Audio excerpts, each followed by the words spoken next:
परमात्मने नमः। श्रीमद् भगवत गीता अथ प्रथमो अध्यायः। अयनेषु च सर्वेषु यथा भागमवस्थिताः भीष्ममेवाभिरक्षन्तु भवन्तः सर्व एव हि। इसलिए सब मोर्चों पर अपनी अपनी जगह स्थित रहते हुए आप लोग सब के सब भीष्म की ही सब ओर से रक्षा करें। यदि भीष्म हैं तो हम अजेय हैं, इसलिए आप पांडवों से न लड़कर केवल भीष्म की ही रक्षा करें। कैसा योद्धा है भीष्म, जो स्वयं अपनी रक्षा नहीं कर पा रहा है, कौरवों को उसकी रक्षा व्यवस्था करनी पड़ रही है। यह कोई बाह्य योद्धा नहीं, ब्रह्म ही भीष्म है। जब तक ब्रह्म जीवित है तब तक विजातीय प्रवृत्तियां कौरव अजेय हैं। अजेय का यह अर्थ नहीं कि जिसे जीता ही ना जा सके, बल्कि अजेय का अर्थ दुर्जय है, जिसे कठिनाई से जीता जा सकता हो। महा अजय संसार रिपु जीति सकई सो वीर। यदि भ्रम समाप्त हो जाए तो अविद्या अस्तित्वहीन हो जाए। मोह इत्यादि जो आंशिक रूप से बचे भी हैं, शीघ्र ही समाप्त हो जाएंगे। भीष्म की इच्छा मृत्यु थी, इच्छा ही भ्रम है। इच्छा का अंत और भ्रम का मिटना एक ही बात है। इसी को संत कबीर ने सरलता से कहा, इच्छा काया इच्छा माया इच्छा जग उपजाया। कह कबीर जे इच्छा विवर्जित ताका पार न पाया।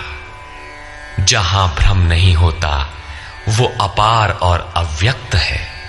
इस शरीर के जन्म का कारण इच्छा है, इच्छा ही माया है और इच्छा ही जगत की उत्पत्ति का कारण है।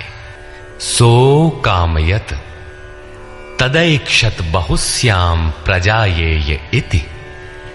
कबीर कहते हैं, जो इच्छाओं से सर्वथा रहित हैं, तिनका पार न पाया।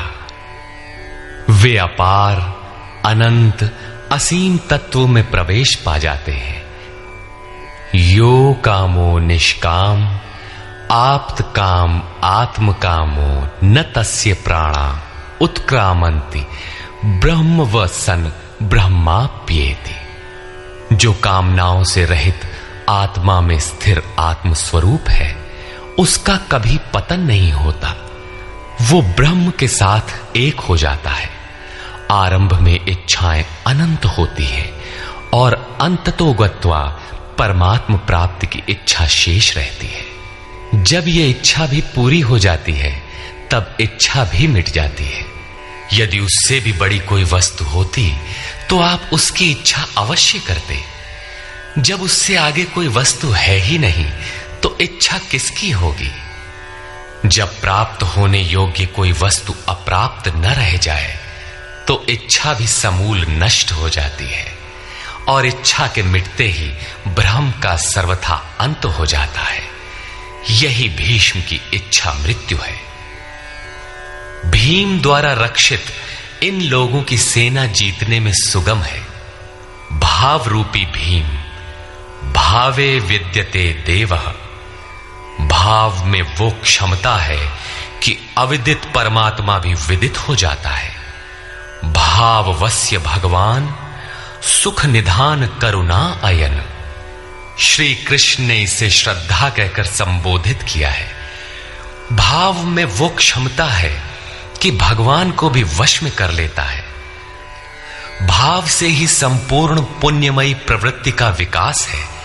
ये पुण्य का संरक्षक है तो इतना बलवान कि परम देव परमात्मा को संभव बनाता है, किंतु साथ ही इतना कोमल भी है कि आज भाव है तो कल अभाव में बदलते देर नहीं लगती। इष्ट में लेश मात्र भी त्रुटि प्रतीत होने पर भाव डगमगा जाता है। पुण्यमयी प्रवृत्ति विचलित हो उठती है, इष्ट से संबंध टूट जाता है। इसलिए भीम द्वारा रक्षित इन लोगों की सेना जीतने में सुगम है। महर्षि पतंजलि का भी यही निर्णय है। स तु दीर्घकाल नैरंतर्य सत्कारा सेवितो दृढ़ भूमि। दीर्घ काल तक निरंतर श्रद्धा भक्ति पूर्वक किया हुआ साधन ही दृढ़ हो पाता है।